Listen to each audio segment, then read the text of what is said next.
We are continuing our conversation during the standoff, and right now I would like to speak about cyber exercise, which was conducted in Positive Technologies. And I have Alexei Novikov together with me, Positive Technologies, and Aljas Sativ from Tsarka. Hello, Aljas.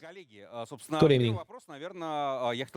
The first question I would like to ask Alexei and Aljas to continue. What is the difference between this cyber exercise from pen tests? Is there a difference between the business-oriented topics and not just exploiting some gap and then relax? Yes, of course. Well, in the framework of this cyber exercise, the attacker team has an objective not just to find vulnerability, not just exploit it, but realize inadmissible event which the company considers inadmissible in their infrastructure, and those inadmissible events in our company are four of them: theft of money, injection of the code, getting access to confidential information, and access through us to our partners and colleagues. Therefore, when I'm saying that allowing inadmissible event, the attacker team, we are asking them, please transfer amount from one account to another account, or maybe to some external account, so that one could understand whether this inadmissible event was conducted or not. We have not reached it since the beginning. It's not the first cyber exercise for us. During the previous iterations, when we had smaller goals or somehow peculiarities, how can this be interpreted? We said like, well, everything was done, but at the same time, in CE, SOC team said that, well, nothing was realized. 15 minutes, you've only been able to do the screenshot and nothing else. Okay, Aljas, from your point of view, how this approach is a new approach and is different from regular pen test. How much more events should we have so that from the penetration into NFU, you should go to the realization of inadmissible event? Well, the company, when it starts cyber exercise, it shows the transparency of the company, and it shows that it's a very mature company. Because if we're speaking about the classical pen tests, what it is, you get to a certain level and you don't know, you get access to IT and then they tell you, stop please, and then don't dig deeper, because we're afraid that you will do something or break something or find something. In a given case, in addition to the fact that we had to find some vulnerabilities, get some RCEs, we also had to do some inadmissible events happening, like theft of money or code injection in the products of Positive Technologies. Plus, in addition to that, it gave to the red team more opportunities to attack somewhere. It's not just like you're coming and doing this, but all the way to having some axes or phishing attacks. So I think it's a little bit different from regular pen testing.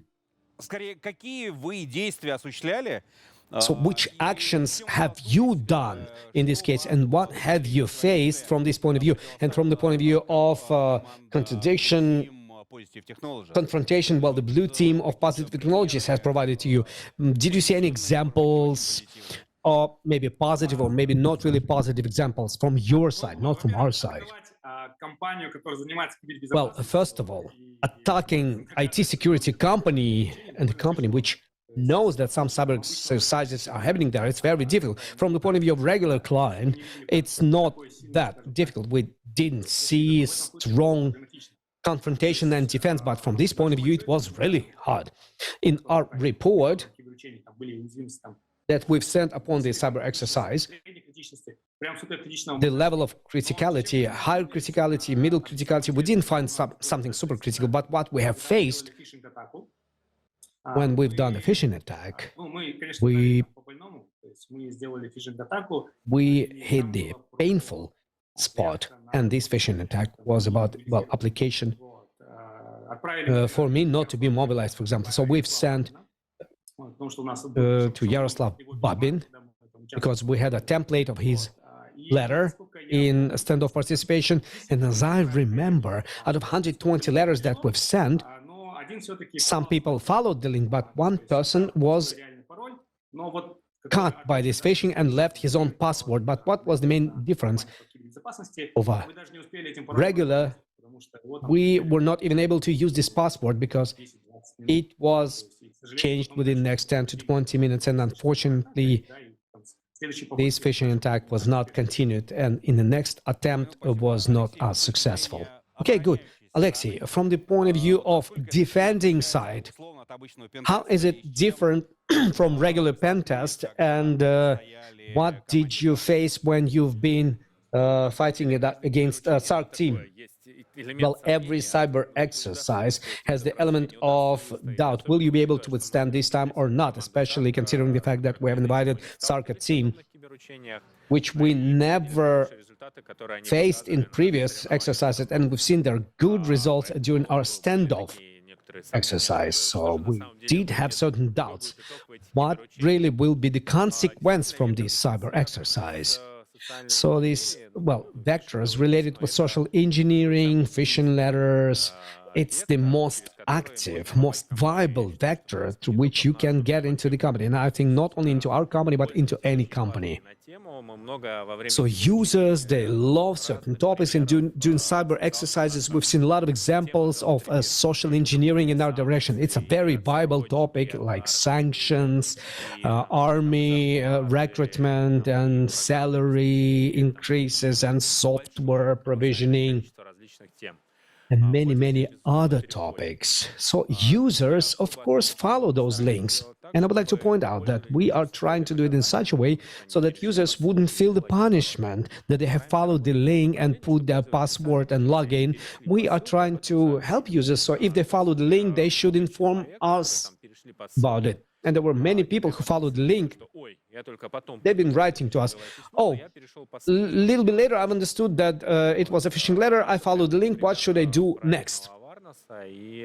So this is an example of proper awareness and proper actions afterwards. From the point of view of cyber exercise, colleagues, they didn't have extended chain in our infrastructure, so certain parts, they were a little bit, we didn't see big differences that we could potentially see. However, there was a very good density of attacks related with perimeter.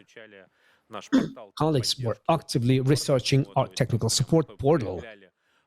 Well, they've expressed fantasy, they've been registering additional accounts at the support portal, and they've been trying to find vulnerabilities and direct social vector with technical support. Another important factor which is different from the point of view of target setting, it's the commonly accepted pattern. You take the domain controller, which means the whole company is under control. But when the informational security was developed for our company, we looked at our inadmissible events, we looked at how they are distributed, in which systems they can be realized, which systems are mandatory for realization of those inadmissible events. We have tried. Controller domain should be excluded from the key systems and target systems. So for certain risks, for certain inadmissible events, compromising domain controller is not 100, is not 80, is not even 70% of success to realization of this inadmissible event. I'm not going to give you obvious percentage rate. Nevertheless, this is the main difference here. So I really do hope that in the future, when we are going to continue the experience of the cyber exercise, or maybe in the back bounty for inadmissible events, I want to see a link, a scenario, when people from the side of the attackers would try to realize this inadmissible event, but at the same time, they wouldn't touch some traditional system. They wouldn't take the domain controller, they wouldn't compromise IT services, department, but they would go in a clever way, smart way. That's what I would like to see, whether it's possible or impossible, and how will it look technically. I have a question to you. If you will look and divide defense strategies, they can be divided into two parts. The first one is hardening, when you prevent any possibility of realizing anything from the point of view of the attacker. And the second option is the monitoring and operative reaction. So to your opinion, Positive Technologies team, into which direction we've bet when we've built defense from your side, hardening or operative reacting to your actions? I think we've seen more the second approach. There was active monitoring and some sequential actions. For example, it was very interesting in the previous broadcast, Positive guys were saying that they've discovered that attack was coming from Kazan IP addresses and started blocking it. Yes, of course, the main team has been working through VPNs, but some of them said, okay, you can do it from our office, break into their infrastructure. But what was the most interesting thing is that they started blocking the pool of IP addresses, and because we are located in the Expo in Astana, and next to us we have the Ministry of Digitalization, other clients, and there were clients of Positive Technologies who had problems with access to Positive Technology sites, and we have our own chat, and the guys are writing to us, well, I cannot enter the Positive Technology site, and we discovered that the pool of our IP addresses was blocked, and together with them, they blocked the IT cluster of Skolva knowledge. So sometimes it works, sometimes it doesn't. Thank you. Alexei, from your point of view, what was your main emphasis, monitoring of reaction or hardening? Well, I would like to say there is not one thing to make an accent. For me, it's kind of a scale. On one side, we have a monitoring. On the other side, we have hardening. So with the absence of hardening in the infrastructure, monitoring will cost you a lot of money. The absence of the second factor for the remote access to the infrastructure will make monitoring much more expensive. Therefore, it's much easier to implement a dual factor authorization, and then it will reduce, because we have had several exercises like that for every system, for every service. We see, is there a possibility to have a good quality monitoring or good quality hardening? That's why this scale is moving from one direction to another direction. In one side, the system builds very good monitoring, but in other systems, we have done very good hardening, and we've tried to reduce monitoring requirements so that they wouldn't influence functionality of the system itself. At the same time, I would like to say that reaction is an integral part. You cannot do monitor and hardening if you don't have reaction, because this reaction could be both automatic, like we were able to see, and a big number of blockers which worked, and the automatic rules which were built in our company, and manual ones in relations between the SOC and IT department. Without blockages, well, it is impossible, and it makes no sense to work in cyber exercises. When attacks were happening, was it possible to separate attacks that were conducted by SARC team from regular attacks which were happening against Positive? Or maybe in a general attack flow, you have no difference, you react similarly to all of them? Well, we react to everything. And the question related to attribution is a very complicated topic, and most of the technical parameters which traditionally used for attribution, they can easily be substituted by good hackers and fraudsters. But there were a number of patterns. For example, guys in SOC, they still want to recognize what else was done. So, chronologically, in a retrospective mode, they've been looking at the chain retrospectively, what other attacks were related with our opponents. And they were able to restore several technical parameters which were leaked by the colleagues. Some of the participants had some specific cookies, and no matter how they've been changing their VPNs from different providers, Basically, they were coming to the site with a certain cookie. So when we've been researching the safety of web application firewall, it was obvious, and they made a rule and been tracking activity of this cookie because it was changing along the way. And of course, they wanted to see which VPNs were used. Then they were coming to us, okay, from this supplier, let's block all these VPNs from this supplier. We don't want to be tortured, but, you know, they didn't want to insist on those blockages. So potentially malicious traffic, they've been searching for directories, brute forcing the passwords, different XSS attacks, SQL injections, and of course, naturally speaking, they've been putting them in a block for a certain timeout. And of course, Aljas, when you've been attacking, did you use any zero-day or any other specific tools that you have developed specifically for this cyber exercise? Or maybe you've used traditional set that you apply in your daily life for other companies? Mostly it was a standard set, and our tool set that we've been using for scanning, like in case of PTN or zero-day that we would have OPT vendors, we didn't discover anything like it. We did have interesting notes, for example, when we hit one of the Dockers, and we've been happy that we will get into the infrastructure with these Dockers, but when we figured out that after a certain period of time that it's not a good SQL injection code, and our joy has been replaced by big sorrow. Well, that's clear. Honestly speaking, it was not honeypot. It was not honeypot.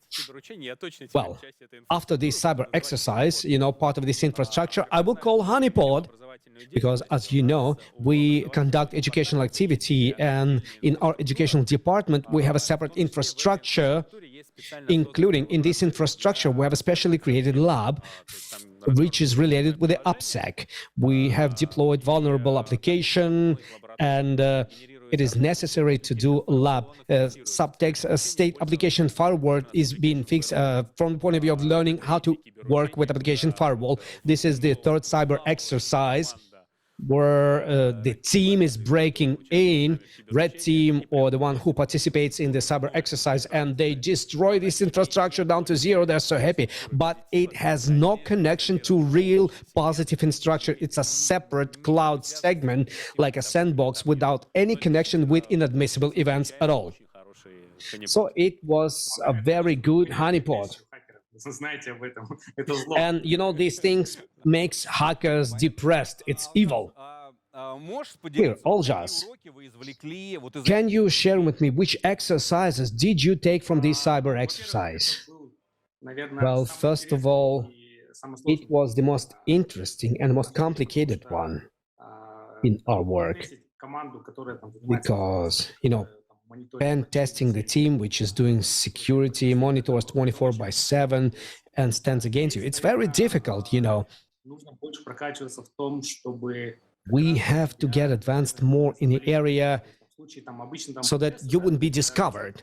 Like in a regular pen test, when the team has another SOC, they are not studying you so actively, they don't confront you so actively, they don't use other methods of investigation. But in this case, we do understand that we had to use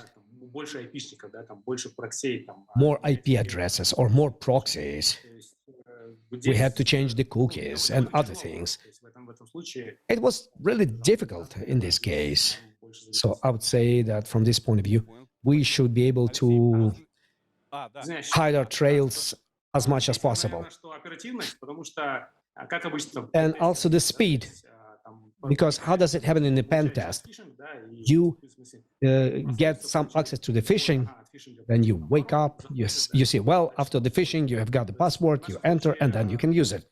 But in our case, it happens that the password, which came from that person who left his password on the phishing side, he has informed about it, and within 10-15 minutes this password was changed. We had to automate this, so if you get a password, you immediately have to follow it without waiting 10-15 minutes. And after the end of this cyber exercise, Positive have announced the bug bounty program for 10 million rubles, and basically speaking, it's a repetition of what was done by SARC team, but for a wider audience.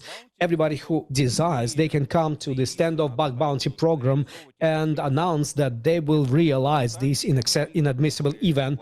It's like that, and we are ready to pay 10 million rubles to those who will be the first one to fulfill this inadmissible event. Yes, today we did open this new program, bug bounty program, and it's different from the classical one. It's the program directed for the realization of inadmissible events. And inadmissible event, it's one thing, theft of the money, and it will be necessary for the participant, for the bug hunter, to transfer an amount up to 2,499 rubles to any controlled account.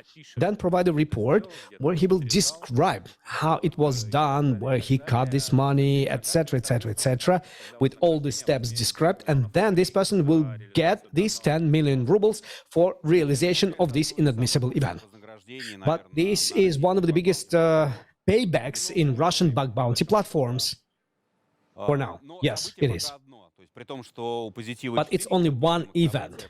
So Positive has 4 inadmissible events, but for bug bounty, you put only one inadmissible event. Yes, only one inadmissible event is theft of money, money theft. Why money theft? Because, first of all, this is an inadmissible event, is relevant for a big number of companies, because there's a lot of companies that don't want to lose the money. But the question is about the amount. For some people, 10 million rubles is not enough. For some other companies, 10 million rubles is like on the level of air. So this inadmissible event is very relevant for the industry, first of all. And second of all, from my point of view, it's understandable how the business process is built, and in a wild nature, there still are hackers and criminals who steal money.